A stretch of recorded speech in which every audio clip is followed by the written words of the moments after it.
fear itself, kailangan ma-manage na natin para hindi na siya humantong po sa phobia. Tama, exactly. Kaya harapin natin ang totoo. Hindi natin maiiwasang makaramdam ng takot.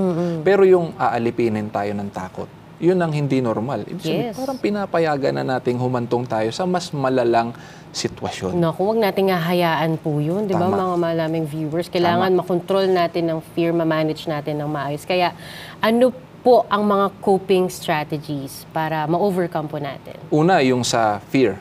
Linawin muna natin sa ating mga televiewers. Mayroon pong dalawang klase ng coping strategy.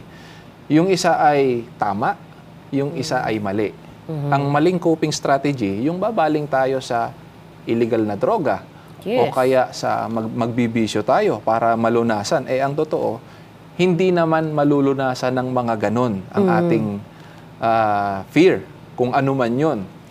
At yung pagkikimkim, hindi natin maa-address. Hindi natin maa-address yung underlying issues na yun ang dapat mong malunasan. Kaya hindi tama yung magkikimkim ka sa iyong sarili. Kasi sasabog ka rin in the end, kapag Doon hindi nga mo na pupunta kaya. yung sa phobia, pag hindi mo na-manage yung fear mo na yun.